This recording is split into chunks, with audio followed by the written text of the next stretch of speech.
Bienvenue au Polysécure épisode pour les PME. Je suis accompagné de Régis. Comment vas-tu? Je vais très bien, Nicolas Loïc. Super. Aujourd'hui, on parle de loi 25. Comme tu disais, c'est pas nécessairement un sujet très sexy, mais c'est un sujet qui est très important. Fait que, malgré l'absence de l'un, l'autre est quand même demeure un point crucial. Justement, au moment où on enregistre, il y a une actualité qui nous frappe de plein fouet par rapport à ce genre de choses-là. L'OIQ a été touché par une fuite de données. Et je vais te laisser en parler un peu, puis on va partir sur cet élément-là, puis ensuite, donner des informations supplémentaires, justement des bons guides pour aider à éviter des situations comme ça. Parfait. Donc, juste pour précision, on est le 25 avril 2024 pour les fins historiques de ce publi-reportage. Et le 22, donc il y a 3 jours, l'Ordre des infirmières et d'infirmiers du Québec, il est sorti un article dans la presse comme quoi ils ont été visés par une cyberattaque qui semblait assez sévère, là, d'après ce qu'on peut comprendre. Donc, eux autres auraient rencontré un rançongiciel qui semble, en tout cas, on peut déduire là, ça les a causé beaucoup de problèmes à leur infrastructure, à leurs données. Et puis, justement, la presse avait embauché probablement quelqu'un ou a fait faire affaire avec un spécialiste qui est allé vérifier sur le dark web, puis ils ont découvert que il y avait des renseignements personnels, puis même des renseignements assez sensibles. Là. Si je me trompe pas, numéro d'assurance sociale et numéro de permis de conduire, là, c'était dans l'article de la presse, était publié sur des membres de l'Ordre des infirmières et infirmiers du Québec. Donc voilà, fait qu'écoute, ça fait l'actualité. Moi, justement, je voulais t'en parler un petit peu par rapport à la loi 25. C'est que tu le sais, Nicolas, la loi 25 est une loi qui est très jeune. Hein? Puis la loi 25, un des objectifs, c'était justement d'avoir pas une directive, là, mais une direction à savoir qu'est-ce qu'on fait avec ça quand des entreprises ont des divulgations de renseignements personnels sur des citoyens du Québec. Donc, je pense qu'on a un cas qui est très, très, très flagrant. Maintenant, il faudra voir avec la Commission d'accès à l'information du Québec qu'est-ce qu'ils vont faire, parce que tu le sais, là, il y a des pénalités et des sanctions qui sont prévues. Là. Tu sais, pendant que je te parle, j'ai un petit tableau devant moi pour me rappeler un peu c'est quoi ces sanctions-là. Donc, quand tu es une entreprise, un organisme public, un OBNL, là, tu sais, donc, il y a comme 4 niveaux de manquement qui sont prévus dans les sanctions. Premièrement, il y a mineur ou administratif. L'amende ou la sanction, c'est entre 1000 $ et 10 millions. OK? Fait que ça, j'ai pas de détails pour te dire qu'est-ce qui fait que c'est mineur ou administratif. Là. C'est de l'information que je cherche depuis quand même plusieurs mois, puis j'ai pas vraiment de détails là-dessus. Ensuite, le deuxième niveau, qui est considéré comme un manquement modéré, là, on parle d'une amende minimum 4000 $ à 10 millions. Troisième, grave. Donc, grave, en tout cas, là, à ce moment-là, dans le petit tableau, là, les conséquences appréhendées sont majeures pour les personnes que ça concerne par cet événement-là. Là, on parle d'une amende de 8000 jusqu'à 10 millions. Et enfin, très grave, le dernier niveau, le plus majeur, les conséquences appréhendées sont majeures, réelles ou irréparables. OK? Fait que là, c'est 15 000 à 10 millions. Fait que là, ça va être intéressant de voir dans les prochains mois comment la Commission d'accès à l'information du Québec va gérer ça, là, cet événement-là à l'OIQ, parce que dans mon livre à moi, ça rentre carrément dans l'esprit de la loi, là, ce qui se passe avec eux autres. Puis il y a si les journalistes ont été capables de découvrir des renseignements personnels et des renseignements sensibles sur des membres de l'OIQ, ben, c'est clair que il devrait se passer quelque chose du point de vue loi 25. Est-ce que la Commission d'accès à l'information du Québec va se servir de OIQ comme un exemple pour un peu faire la promotion de la loi 25 auprès des entreprises des entreprises d'organisations qui ont rien fait sur la loi 25 ou qui sont un peu en retard là, par rapport à ça. Ton opinion, toi, Nicolas Levé? Ouais, ben oui, étant donné que c'est très médiatisé, j'ai l'impression que il semble logique qu'ils utilisent ça justement pour frapper l'imaginaire, justement pour rappeler aux gens, aux entreprises qui ont jusqu'à présent négligé jusqu'à un certain point la mise en place de plusieurs mesures, loi 25, justement, de leur rappeler que si c'est pas fait, puis là, je pense que dans les autres gradations, il y a un peu la portée du dommage qui est fait, justement ce que tu mentionnais, mais aussi le fait que l'entreprise ait ou pas fait d'activités préalables qui viennent, disons, atténuer. Avec une entreprise, disons, on va supposer que l'OIQ a fait une partie du travail. Donc, s'ils démontrent qu'ils ont fait de leur travail et ça a dépassé les mesures qu'on met en place, ben là, ça va atténuer normalement les amendes qui vont être élaborées, en tout cas décidées. Si on été littéralement négligents, mais on va se retrouver à mon avis, de l'autre côté du spectre, c'est-à-dire les amendes, l'amende minimale beaucoup plus élevée que ce qui aurait pu faire autrement. Fait que ça va être intéressant. Ça va donner une forme d'interprétation publique aussi, c'est-à-dire, OK, bon, la commission d'accès se positionne de telle façon et c'est quoi sa jurisprudence, c'est quoi son opinion par rapport à ce type de situation-là, donc va guider ensuite ce qui doit être considéré comme étant raisonnable, parce que je sais que vous autres, tu me parlais en avant-show, que vous accompagnez beaucoup d'entreprises justement en loi 25, les aider à se conformer à cette loi-là. Donc, de cet élément-là, ça va vous donner un guide beaucoup plus clair sur comment calibrer les efforts et les mettre aux bons endroits justement pour aider les entreprises à faire les activités qui sont nécessaires pour arriver à une certaine forme de conformité. Ouais. Tu sais, ce que tu as dit là, Nicolas Loïc, c'est super important. Tu sais, nous, quand on fait chez Groupe Cyberswat l'accompagnement, on passe quand même beaucoup de temps avec nos clients, on leur fait beaucoup de pédagogie, mais un des fondements de cette loi-là aussi, bon, tu parlais de justement, si on fait beaucoup d'activités en lien avec la cybersécurité, la loi 25, tu sais, il va y avoir une atténuation. L'autre élément aussi qu'il faut prendre en considération, c'est, je te dirais, normalement, dans la loi, le législateur tient compte d'un genre de proportionnalité. Tu sais, par exemple, on sait que les très grandes entreprises comme les banques, les Desjardins, Banque nationale, etc., ils ont des moyens financiers, technologiques et humains très grands. Fait qu'eux autres, tu sais, ils sont supposés d'être quand même très, très, très conformes. OK? Mais on peut pas demander le même niveau de maturité à des petites entreprises, des PME, des OBNL, etc., parce que ils ont pas beaucoup de moyens. OK? Fait que normalement, le législateur tient compte de ça. Ça veut dire que ça va être, encore une fois, ça va être intéressant de voir qu'est-ce que la Commission d'accès à l'information du Québec va faire avec ça. Mais ce qui est certain de ce cas-là, c'est que c'est un cas, là, on s'en parle, on est 3 jours après l'article de la journal, on sait pas trop, on n'a pas de détails sur ce qui s'est passé, on sait pas, tu sais, ce qui est écrit dans l'article, c'est qu'ils ont découvert, les journalistes ont découvert quelques renseignements personnels sur des infirmiers, infirmières, des renseignements sensibles. Mais là, c'est-tu juste sur 10 personnes? C'est sur 100, 1000? Tu sais, parce qu'on le sait, au Québec, on a quand même beaucoup d'infirmiers, infirmières. Là. Je sais pas, là, si on prend ceux qui sont actifs, ceux qui sont aux études et aussi probablement les retraités, on peut imaginer qu'il y a probablement plusieurs dizaines de milliers de membres à l'Ordre des infirmières et infirmiers du Québec. Tu sais, on souhaite à cet ordre-là qui puisse résoudre ce problème-là du mieux possible pour leurs membres. Là. Ça c'est clair. Tu sais, fait qu'en esprit, on va leur souhaiter quand même bonne chance. Là.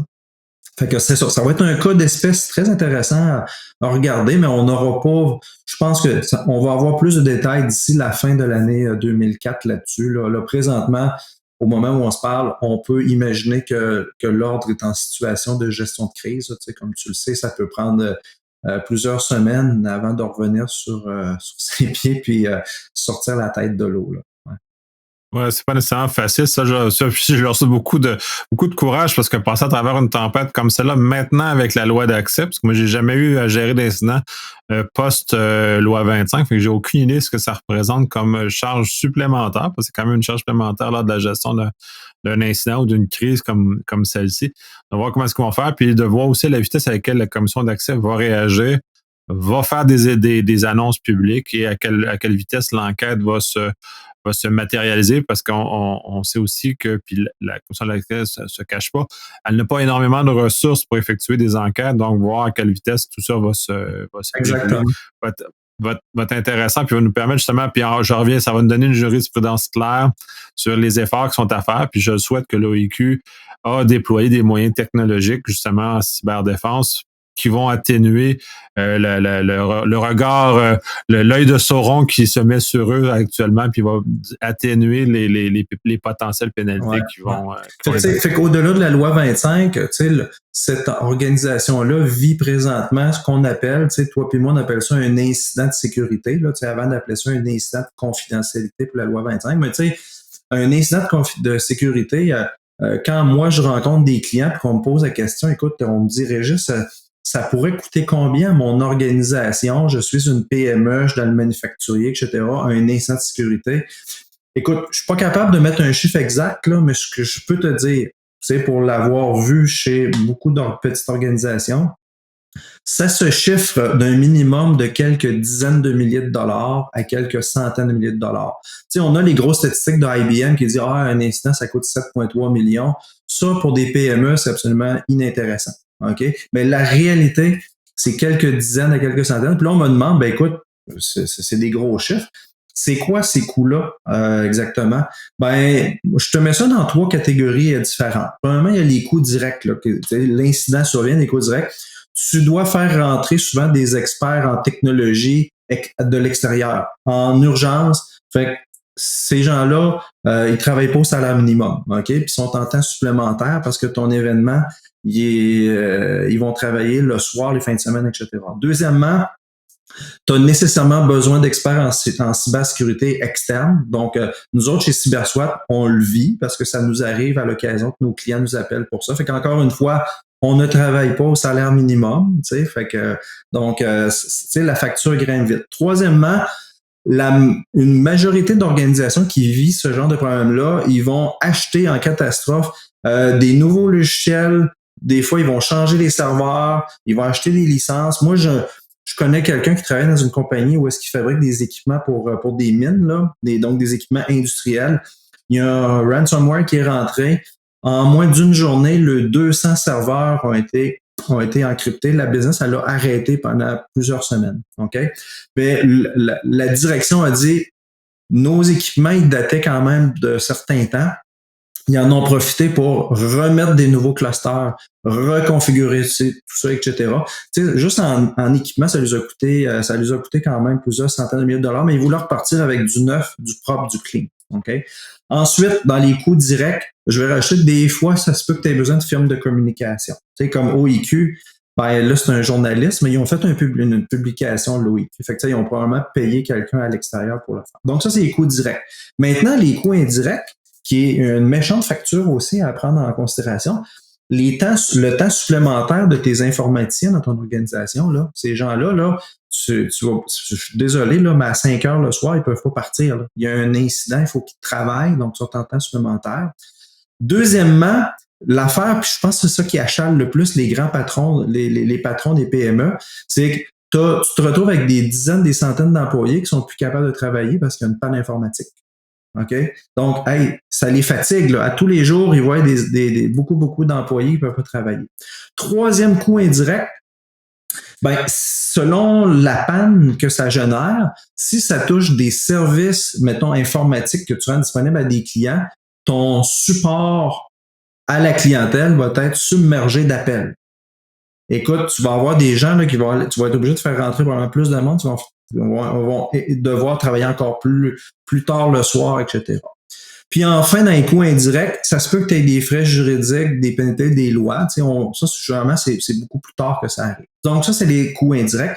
Maintenant, il y a un autre type de coût que j'appellerais, moi, le coût client.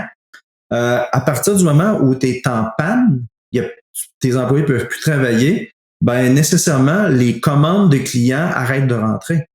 Donc, tu perds de l'argent dans des nouvelles ventes. Donc, c'est un coût client important.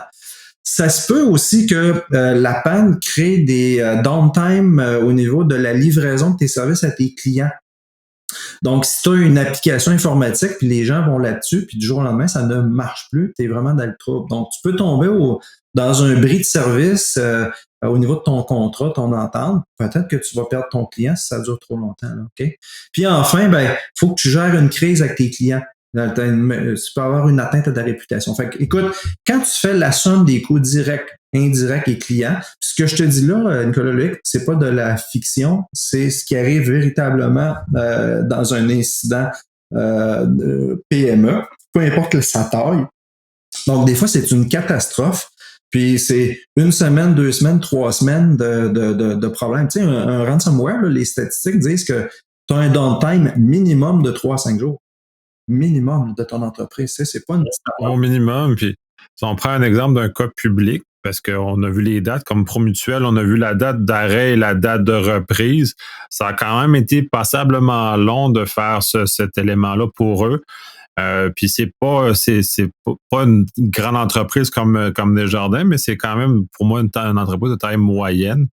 Donc à ce moment-là, même eux ont été affectés, ça leur a coûté probablement très cher de ça, puis encore probablement en plus, là on prend un autre chiffre dans les millions.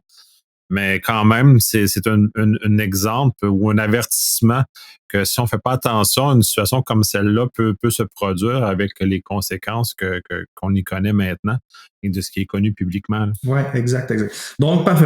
On fait un petit détour incident de sécurité parce que c'est dans l'actualité. Maintenant, revenons à la loi 25. Donc, nous autres, chez CyberSwat, on a développé, je te dirais, un forfait, une pratique, un accompagnement pour aider les PME. Je te dirais, les PME, là, je dis les PME, mais tu sais, on a des clients qui sont des travailleurs autonomes, on a des clients qui sont des OBNL, on a des clients qui sont des petites municipalités, des MRC, des cliniques médicales, des courtiers. Tu sais, dans la fourchette là, de 5 employés à 500 employés, là, ça gratte quand même assez large. Fait que, moi, ce que je me rends compte quand on reçoit des appels de clients, c'est à peu près toujours la même chose. C'est que, bon, ils viennent nous voir parce qu'ils ont besoin d'aide pour la loi 25, mais ils savent plus ou moins ce qu'ils ont à faire. OK? Il y en a qui arrivent vraiment en situation de surconfiance, je te le dis, là. Ils me disent carrément, Régis, je pense pas qu'on va avoir besoin de grand-chose. Tu sais, nous autres, on a déjà identifié notre responsable des renseignements personnels. Puis, on a notre registre des incidents de sécurité qu'on a downloadé sur Internet. Fait que c'est là que là, je tombe plus en mode pédagogie, là, puis je leur fais une petite liste, tu sais, parce que la loi 25, je te dirais là, par expérience, là, c'est 80%, 70 à 80% d'éléments d'exigences qui sont plus de nature juridique, qui peuvent avoir des impacts sur tes opérations à l'interne de petites entreprises. Et le reste, c'est quelque chose qui est plus technique, plus cybersécurité. OK? Donc, si je fais la petite liste là, rapide des exigences de tout ça, autant juridique que technique, là, tu vas voir que, écoute, il y en a qui se surévaluent comme étant très bons, mais ils n'ont pas grand-chose. Fait que, premièrement, c'est bien correct d'avoir identifié ton responsable, d'avoir mis son nom responsable des renseignements personnels loi 25, son nom sur le site web, avec son titre, etc. Ça, c'est ça que demande la loi. Fait que cette personne-là, tu peux mettre son nom là, mais il faut quand même que cette personne-là soit éduquée à la loi 25. OK? Juste mettre son nom, là, c'est probablement pas suffisant. L'élément suivant, normalement, qui est très important de faire, puis on part de là, je te dirais, nous autres, pour nos mandats d'accompagnement loi 25, c'est de faire l'inventaire ou le genre de cartographie de tous les types de renseignements personnels qui sont soit détenus ou manipulés par la PME. OK? Donc là-dedans, dans les types de renseignements personnels, on ne veut pas l'inventaire de tes 60 000 personnes, mais on veut savoir plus c'est quoi que tu as comme renseignement personnel sous ta main parce que ta responsabilité d'entreprise est en lien directement avec ça. OK? Fait que là, je te dirais, des types de renseignements personnels, il y en a peut-être une trentaine de types différents, là, mais on essaie de les capturer là, puis de les mettre. On a développé un petit tableau, on les met dans le petit tableau pour aider l'entreprise à dire, OK, j'ai ce type de renseignement personnel-là. Voici où est-ce qu'il est localisé dans les contenants de mon entreprise. Ça peut être sur un serveur SharePoint, ça peut être des boîtes de courriel, ça peut même être papier, tu sais, dans des classeurs, etc. OK? Ensuite, on identifie sa nature parce que je te dirais, je vais les classer en 2 catégories, là, les types. il y a les renseignements assez courants, puis il y a ceux qui sont sensibles. OK? Dans les sensibles, tu es d'accord avec moi que date de naissance, numéro d'assurance sociale, permis de conduire, renseignements médicaux, ton numéro de compte de banque. Ça, Nicolas, Loïc, là, est-ce que tu considères que c'est sensible, ce genre de renseignements? C'est plus sensible. La loi spécifie quand même certains nombres de critères aussi, donc ça aussi, il faut aussi coller, mais en termes de dommages et d'accumulation, plus on a de renseignements sur moi, plus ceux-ci augmentent en sensibilité en quelque sorte. J'aime juste rebondir un petit peu sur le premier point, c'est intéressant parce que l'exercice de la loi 25, puisque comme tu mentionnes, c'est de trouver l'information sensible ou l'information personnelle qu'on dispose. Et c'est là où on se rend compte que la plupart des entreprises ont peu ou pas de connaissance des informations qu'ils ont en main. Donc, c'est une prise de connaissance importante. Puis souvent, comme tu dis, ceux qui sont surconfiants, on se dit, oh, oui, je sais ce que c'est. Puis on commence à moindrement à regarder un peu.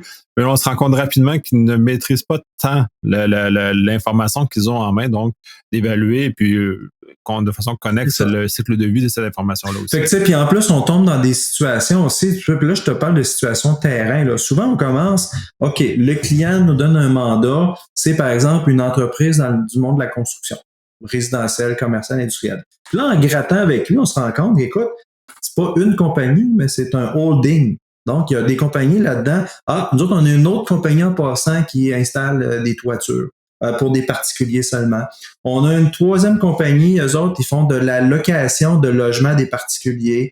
On a une cinquième compagnie qui font de la location de chalets, etc. Là, tu te dis, OK, wow, là on gratte. Là, ça commence à être intéressant, mais tu vois, on est capable de sortir cette information-là à partir de la cartographie puis l'inventaire des renseignements personnels qu'on réalise. OK? Pour nous autres, c'est la base. C'est la base. On commence toujours par ça. Puis c'est logique. OK? Fait qu'après ça, une fois qu'on a dit voici les types que tu as, chez toi, dans ton organisation, ils sont où dans quel contenant?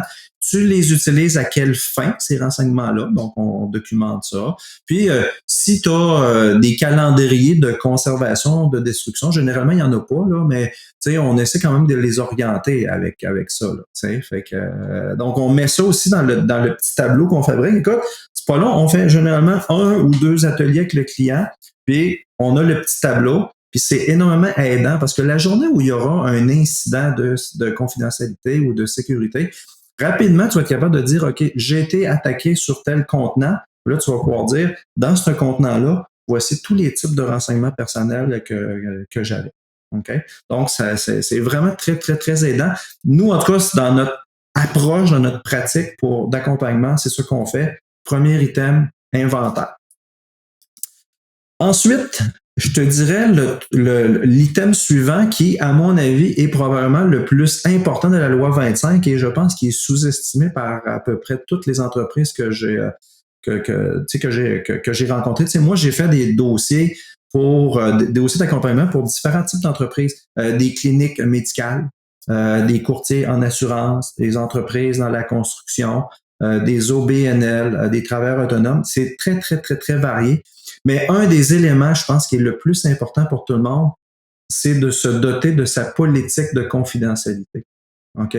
Puis là, encore une fois, des fois, j'ai des gens, j'ai des entreprises, des PME qui me disent, écoute, j'aurais pas besoin de faire une politique de confidentialité, j'en ai déjà une. Fait que là, je dis, OK, parfait, puis je vais la consulter. Donc, première chose qu'on fait, on fait une petite analyse de la politique de confidentialité. Et voici des choses qu'on devrait s'attendre à retrouver, mais qu'on ne retrouve à peu près jamais dans ces politiques-là, qui sont plus importantes. Tu sais, c'est la différence en avoir un document, une feuille de chou, versus quelque chose qui est bien élaboré, qui tient compte de la loi 25. Parce qu'il n'y a rien de pire que penser que tu as une bonne politique alors qu'il manque 90% du stock là-dedans.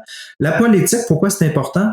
C'est une déclaration que tu fais publiquement sur ton site web par rapport à l'usage que tu vas faire des renseignements personnels que tu détiens, etc. Puis tu dois, toi comme entreprise, dire si je dis que je fais ça, alors je veux véritablement le faire. OK? Fait que voici, écoute, honnêtement, là, quand on fait notre analyse, on a 12 à 15 points qu'on vérifie. Donc, premièrement, une bonne description des activités de l'entreprise, activités à faire de l'entreprise, avec, justement, tu te déclares responsable que les renseignements que tu vas collecter puis que tu vas utiliser, tu vas les protéger. OK? Donc, ça, c'est très important. Le deuxième élément qu'on devrait retrouver dans la politique, c'est une définition des renseignements personnels que toi, tu as dans ton organisation, puis aussi mentionner ceux que tu considères comme sensibles versus plus standards. OK? Donc, la définition des renseignements personnels est dans la loi. OK? Il y a des exceptions pour les renseignements personnels. Donc, par exemple, la loi ne s'applique pas à des renseignements qui pourraient être de nature, par exemple, toi, ton nom, avec ton titre professionnel, ton adresse professionnelle, normalement, c'est hors portée de la loi. OK? Ça veut dire que les protections des renseignements personnels, la loi 25, ne s'applique pas pour les personnes morales et pour aussi les individus. Mettons, tu sais, tu as des vendeurs qui viennent te voir avec des titres, etc. Oui, tu les mets dans tes systèmes informatiques. Mais normalement, il ne ferait pas partie de cette catégorie-là. Okay? On me pose souvent la question, ouais, mais là, moi, dans mes bases de données, de mes systèmes informatiques, j'ai un mélange de renseignements personnels sur des particuliers et sur des entreprises. Qu'est-ce que je dois faire? Ça, c'est une question que j'ai à peu près tout le temps. Okay? La bonne réponse à ça, c'est que tous les contrôles de sécurité que tu vas mettre en place pour tes systèmes informatiques, tes contenants, écoute, ils vont être les mêmes pour les deux types. OK? Mais à partir du moment où tu as un renseignement personnel sur des individus mélangé avec des renseignements, par exemple, sur des personnes morales, tu sais, tu n'as pas le choix, il faut que tu appliques les contrôles pour la loi 25. Où est-ce que tu pourrais voir une différence? C'est que dans un cas d'incident de sécurité, si d'incident de confidentialité, si la commission d'accès à l'information venait enquêter, il pourrait dire, écoute, sur 20 000 dossiers que tu en as 10 000 que c'est des renseignements personnels, c'est des particuliers, puis 10 000 sur des personnes morales. Probablement que ça servirait au calcul là, pour les sanctions. Okay? C'est la grosse différence. Mais au niveau des contrôles, on s'en fout là, que tu aies des renseignements sur des compagnies ou sur des personnes. Dans ton organisation, tu devrais appliquer les mêmes contrôles. Ouais, puis pour reprendre ton exemple de contenant, c'est le contenant que tu vas sécuriser. Fait que si ton contenant contient les deux, il faut que tu mettes l'énergie sur le contenant. Certaines entreprises, je sais pas au niveau des PME, mais moi je suis plus au niveau de grandes entreprises, vont généralement pas trouver ça agréable de mettre des contrôles plus élaborés sur l'ensemble de l'information. Donc, ce qui est recommandé, puis je sais pas au niveau PME, c'est la même chose de séparer ces données-là justement pour éviter cette contamination-là d'un contenant à l'autre, tout dépendant de comment ils veulent traiter, s'ils veulent mettre des contrôles là, inférieurs. Mais encore là, dans certaines circonstances, c'est un peu contre-intuitif de dire, oui, bon, on va mettre moins de sécurité sur nos données corporatives. Puis là, c'est les clients corporatifs vont être fâchés. Et pas parce qu'ils ne s'appliquent pas la loi 25 qu'ils ne peuvent pas poursuivre s'il y a eu fuite d'informations. Donc, tu sais, dans ce cas-ci, il y a d'autres conséquences, mais dans la portée étroite de loi 25, c'est peut-être bien de séparer ou de faire une distinction, de bien faire le nettoyage des informations. Ce que moi-même, comme travailleur autonome, j'ai eu à faire l'exercice. Avec l'exercice de mes données, tout ça, j'ai déclaré mon DPO, puis c'est moi-même. Pour répondre à ta question, sont-tu capables d'un PME de séparer les deux? Moi, je te dirais, dans tous les cas que j'ai vus, c'est non. OK, c'est tout dans les mêmes systèmes. Par contre, pour appliquer des bons mécanismes, on va souvent suggérer, recommander aux clients d'avoir une très bonne stratégie de gestion des droits d'accès dans les contenants et aussi des très bonnes stratégies d'authentification. Tu sais, c'est là un peu que si tu amènes de l'authentification de double facteur ou multifacteur aux clients, tu leur proposes ça, ça va bénéficier à tout leur système. Et donc on faut leur proposer des pratiques de ce genre-là à mettre en place. Donc, ça, c'était pour la définition des renseignements personnels dans la politique de confidentialité. Dans la politique de confidentialité aussi, on devrait identifier toutes les notions de consentement. Puis ça, je te dirais, c'est le bout le plus difficile pour les entreprises. Donc, il faut comme faire faut comprendre les processus d'affaires de la PME. Dire à quel endroit ou à quel moment dans vos activités, vous faites la collecte initiale des renseignements personnels sur des particuliers, des individus. OK? Fait qu'on cible ça. Fait que ce qu'on voit, c'est que, OK, nous avons des formulaires électroniques sur le site web, nous avons des formulaires papier. Des fois, c'est par courriel, des fois, c'est par téléphone ou en présentiel. Fait qu'on essaie d'attraper ça. Et puis là, on leur recommande des pratiques à mettre en place. Souvent, c'est, écoute, sur ton formulaire d'Alba, rajoute donc une petite checkbox là, qui va demander le consentement, puis tu vas expliquer laquelle utilisation tu fais, ou tu vas référer à ta politique.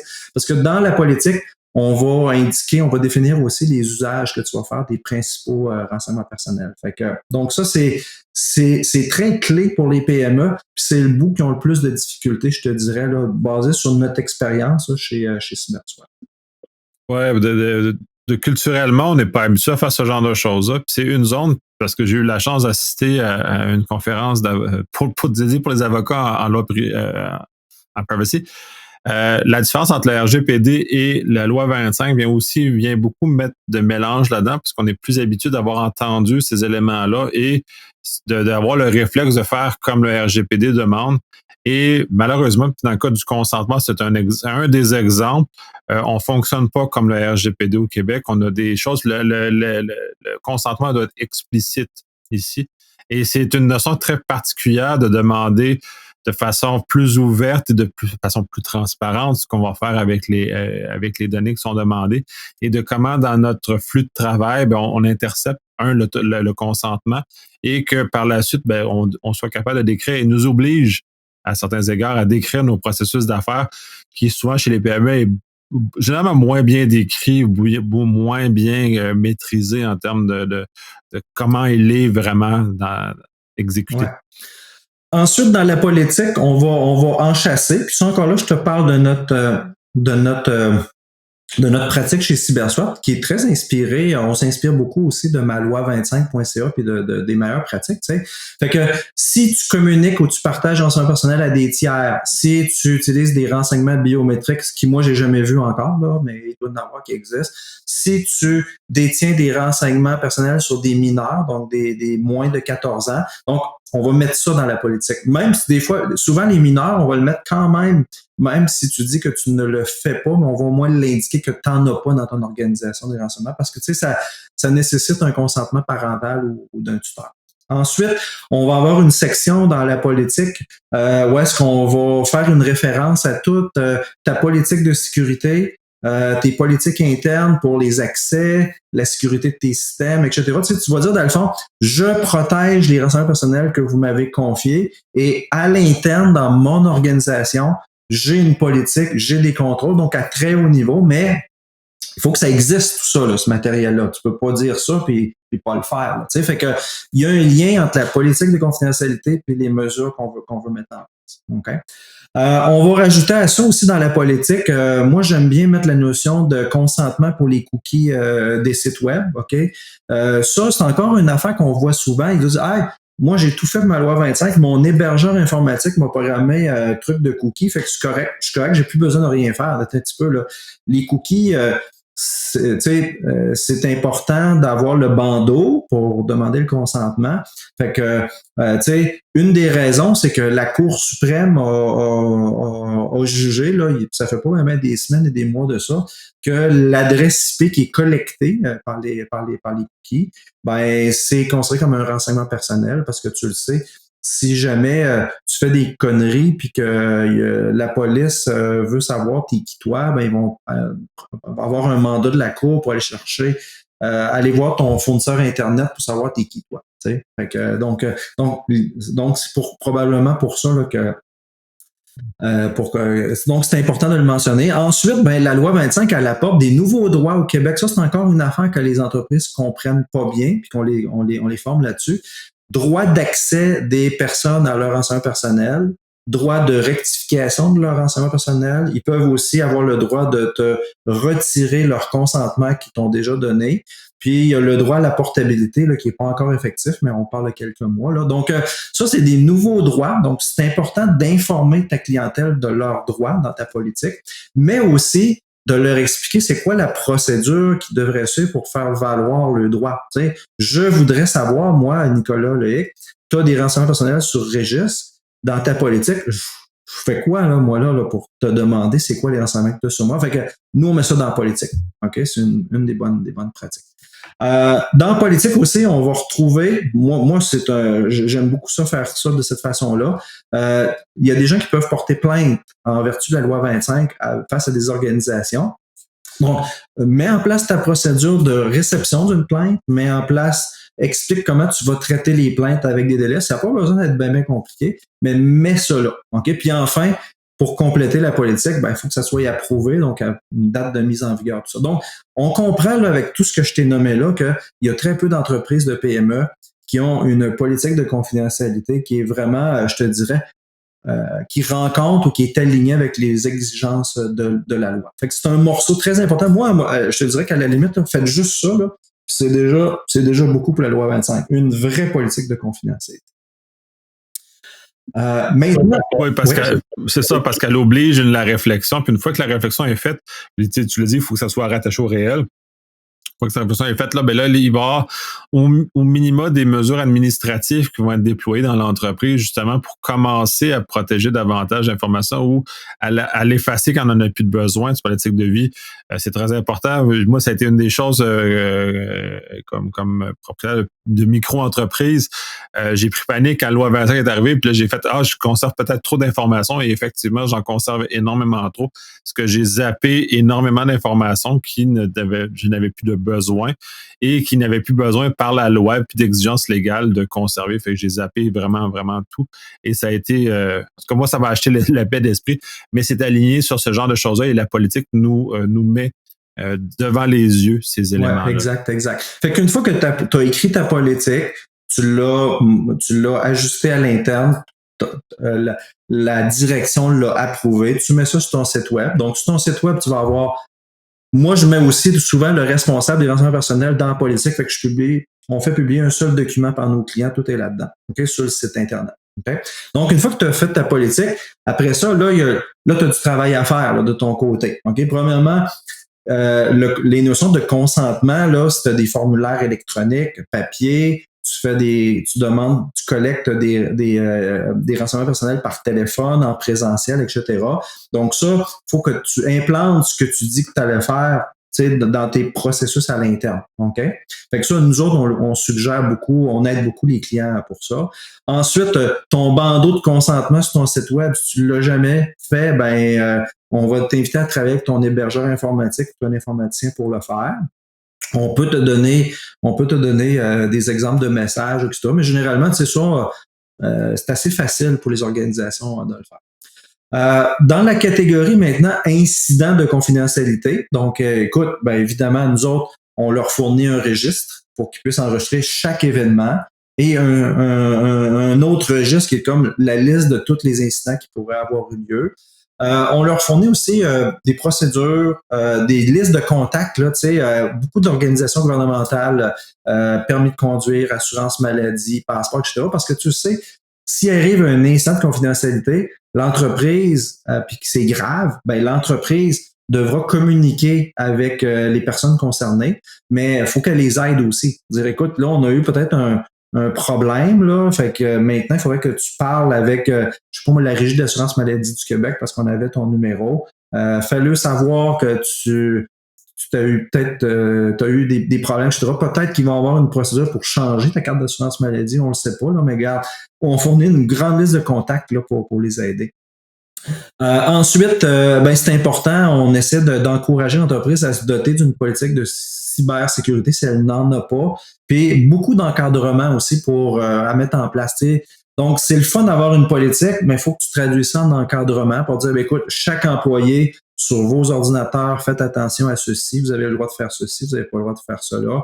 On encourage aussi les entreprises à prendre des programmes de sensibilisation de leurs employés à la cybersécurité par la loi 25. Parce que, tu sais, moi, de mon expérience de vieux routier en cybersécurité, le dollar souvent le mieux investi est souvent dans la sensibilisation des employés. Oui, mais de toute façon, c'est un changement de paradigme important pour les entreprises. Déjà, loi 25, donc si les employés ne sont pas au courant ou ne comprennent pas la portée, déjà, tu dis que les entrepreneurs ont déjà de la difficulté à comprendre la portée. Faut que les employés aussi en comprennent ces éléments-là, justement pour savoir que quand ils manipulent l'information personnelle, il y a des conséquences. C'est pas aussi facile que ça. Moi, j'utilise en grande entreprise, j'ai souvent sur l'image de choses radioactives. Donc, c'est l'information personnelle est radioactive, donc il faut y faire attention comme un élément radioactif. Donc, on va le manipuler d'une certaine façon, on va le faire attention de telle façon et on va mettre des procédures autour exactes. Donc, d'amener ça dans la conscience collective. On en a pour quelques années. Mais oui, effectivement, il faut ramener ça. Puis c'est un peu, ou malheureusement ou heureusement, tout dépendant comment on regarde ça, le rôle des entreprises de pas, parce que les autres ont des responsabilités de le faire et ensuite, bon, de pouvoir partager cette connaissance à tout le monde. Exact. Donc, voilà. Fait que, tu sais, c'est important d'avoir du personnel formé loi 25. Tu sais, moi, souvent, je suis arrivé dans des cas de PME qui me disaient, écoute, moi, Régis, j'ai juste des clients commerciaux et affaires. Donc, tu sais, la loi 25 ne s'applique pas à moi. Ben, je disais un petit peu, as-tu des employés? Oui. À partir du moment où tu as un employé, tu as des renseignements personnels sur un employé. Donc, tu es soumis à la loi 25. Tu t'en sors pas, là. Tu t'en sors pas. Il y a personne qui s'en sort, là. Donc, tu dois faire des choses. Donc, dans un cas, par exemple, dans toutes les entreprises, c'est super important qu'on travaille la notion de collecte de renseignements personnels au niveau des ressources humaines. Ressources humaines, il y a toujours bien du recrutement qui est fait, il y a des CV qui sont reçus. Donc, il faut implanter la notion de consentement lors de la réception de CV. Puis aussi, quand ton employé, tu lui fais remplir ton nouvel employé, la paperasse, tu sais, ben il faut que tu implantes la notion de consentement aussi à ces endroits-là. Là. Et puis, si au niveau affaires, tu fais affaire avec des particuliers, ben il faut trouver les endroits où est-ce que ça se fait pour rajouter les notions de consentement là, aux endroits dans les processus, dans les procédures, dans les pratiques d'affaires, là, où est-ce que c'est nécessaire. Souvent, c'est ça le grand dérangement que ça leur cause là, dans les entreprises. Puis c'est pas facile. Tu sais, moi, j'ai dealé avec des courtiers en assurance, puis eux autres, ils étaient déjà soumis à l'AMF, l'Autorité des marchés financiers, qui les obligeait déjà là un certain nombre de choses, mais il y a des affaires qui sont qui peuvent être contradictoires. Tu sais, je vais vous donner un exemple. L'AMF dit à tous les courtiers, quand vous avez des renseignements personnels ou des dossiers d'assurés que vous avez plus besoin, vous devez minimalement les conserver 5 ans, 6 ans, 7 ans, je pense que c'est entre 5 et 7 ans, là, ou c'est 5 ans, je pense, la norme. Ben là, la loi 25 te dit quand tu n'en as plus besoin, normalement, tu devrais t'en départir. Mais tu vois, qu'est-ce qui a préséance? Ben, dans ce cas-là, ce serait l'AMF. Okay? Fait qu'on arrive toujours dans des cas comme ça. J'ai vécu exactement la même chose avec des cliniques médicales où est-ce que il y a des lois dans le secteur de la santé qui sont un peu contradictoires avec des choses de la loi 25. Fait que, tu sais, la notion de destruction puis d'anonymisation dans le secteur de la santé, c'est un concept qui peut pas exister parce que, dans le fond, les renseignements personnels des patients dans une clinique privée doivent être conservés à perpétuité et même au-delà de ta mort, ce que tu ne savais pas, Nicolas Loïc, sans doute. Là, parce que pourquoi? Ben, non. C'est dans les lois c'est dans les lois. Oui, c'est ça, il y a des éléments de contradiction. C'est sûr que par expérience, c'est les cas, tu nommes des cas pour moi qui sont faciles à résoudre parce que justement, la loi a préséance sur loi 25 dans ce cas-ci, la loi spécifique versus la loi plus générale. Mais encore là, il y a beaucoup de cas d'exception et de nuances énormes dans tout ça qui sont très complexes à gérer. Puis là, on n'a même pas abordé le volet de la gestion des tiers qui un volet aussi que les entreprises ne voient pas. Puis quand on commence à répertorier de l'information, on se rend compte qu'on met de l'information chez des tiers, notamment, disons, le comptable. Des fois, surtout pour les PME, on va sous-traiter la comptabilité, on va sous-traiter le RH, on va sous-traiter ces informations-là. Et ces informations-là, même si on les envoie chez un autre, ils demeurent notre propriété.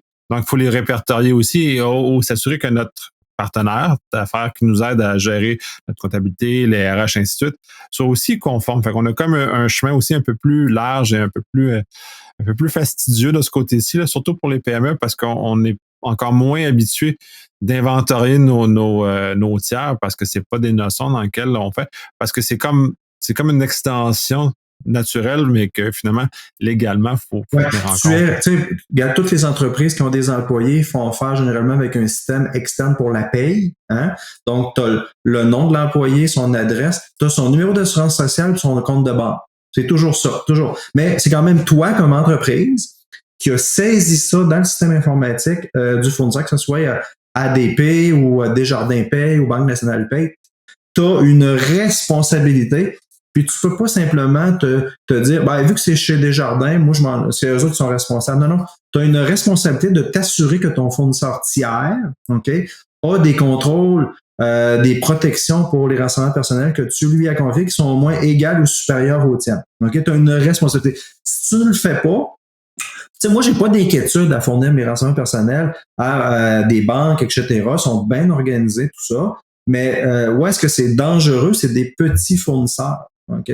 Puis ne confie pas tes enfants à quelqu'un que tu connais pas. Tu sais, c'est un principe élémentaire, fait que fais la même chose pour les renseignements personnels. Si tu as des doutes, ben ta responsabilité, c'est pose des questions, paye pour faire un audit à ton fournisseur tiers, fais-toi rassurer, fais-toi fournir de l'information pour juger si tu lui confies ton bébé, ils vont bien s'en occuper. Tu sais, c'est élémentaire. Puis ça touche la notion de EFVP qui est dans la loi 25 aussi, l'évaluation des facteurs de risque liés à la vie privée. Dans le fond, comme tu le sais, elle s'applique dans 2 circonstances. Premièrement, si tu implantes un nouveau système informatique ou tu fais une refonte d'un système informatique externe qui traite des renseignements personnels, tu as une obligation de le faire, ton évaluation de risque, et de la documenter. Et ça s'applique aussi pour les échanges d'informations avec des fournisseurs tiers. Donc, avant de signer une entente avec un fournisseur tiers, ben, il faut que tu fasses ton évaluation de risque pour voir si lui va bien s'en occuper. En théorie, si tu fais affaire avec un autre fournisseur au Québec puis qui te dit « je suis déjà loi 25 », tu sais, ça règle le problème. Mais tu sais, en affaires, là, les frontières n'ont plus d'importance. Ton fournisseur peut être au Québec, mais ces systèmes informatiques peuvent être dans le cloud à quelque part, au Canada, aux États-Unis, en Europe. Faut poser des questions. Fait que c'est la responsabilité de l'entreprise de poser plein de questions avant de s'enligner puis de leur confier des renseignements personnels. Fait qu'il y a beaucoup d'éducation à faire. C'est un sujet qui n'est pas facile en passant à celui-là non plus. Là. Ouais, il y a beaucoup de nuances puis des choses très particulières. J'aime bien ton analogie, confier tes enfants, c'est une belle façon d'imager le fait puis d'aider justement cette compréhension-là des gens de pas faire n'importe quoi. Comme avec nos enfants, on ne fait pas n'importe quoi, on a des éléments de vérification qui sont à notre charge. Mais c'est la même chose avec les renseignements personnels à ce moment-là. On a fait un bon tour d'horizon pour ce volet-là. Est-ce que tu as d'autres points à rajouter avant qu'on... Je vais juste rajouter que nous autres, chez CyberSwat, on a développé un forfait d'accompagnement pour aider les PME avec la loi 25. Honnêtement, on passe peut-être entre 5 et 7 ateliers de travail avec eux autres. OK? Tous les éléments que je t'ai mentionnés, on passe là-dedans. Quand on termine notre intervention, la PME a ses documents de prêt, la majorité. Elle a des travaux à faire à l'interne. Et puis, on peut affirmer là, que quand on termine avec eux autres, généralement, ils rencontrent les exigences de la loi 25. Donc, ça se déroule, je te dirais, c'est sur plusieurs semaines, nos 5 à 7 ateliers, parce que on le sait que on claire pas ça en une semaine ou deux. Là, on donne des devoirs aux clients là, de le faire. Fait que, donc, s'il y a des gens qui aimeraient ça entendre parler ou avoir plus de détails là-dessus, ils t'appelleront, puis après ça, tu me les enverras. Ou ils contacteront Groupe CyberSwat là, pour dire j'aimerais en apprendre plus sur votre forfait loi 25. Oui, je vais mettre les liens dans les show notes, fait que vous pourrez accéder facilement à cette information-là. Au pire, je pense que c'est pas très difficile à trouver sur LinkedIn, donc on va faire ça comme ça. Fait que je te remercie énormément cette explication-là parce que j'espère que ça va l'avoir clarifié pour beaucoup de gens les éléments de loi 25. Ça fait pas mal. C'est juste un peu plate, faut le faire. Mais une fois que c'est fait, on vient de clarifier beaucoup de choses. C'est pas très dispendieux non plus. T'as quand même une saine pratique d'affaires qu'il faudrait qu'on inculque et de continuer avec ça. Mais merci de cette vulgarisation-là, puis j'espère que ça va, le message. Ouais, c'est ça. Puis je tenais, tu sais, Nicolas, aussi à faire, au lieu que ce soit une approche théorique, là, à avoir quelque chose de plus pratique basé sur du véhicule, là, tu sais, que ça rend l'exercice plus Ouais. Oui, absolument, parce que ça rend ça plus, comme tu dis, plus concret, parce que là, on ne fait pas juste parler de façon académique, et là, on est sur le terrain avec les vraies entreprises. Puis c'est le fun parce que vous autres, vous arrivez dans ce contexte-ci des expériences réelles avec les dites entreprises.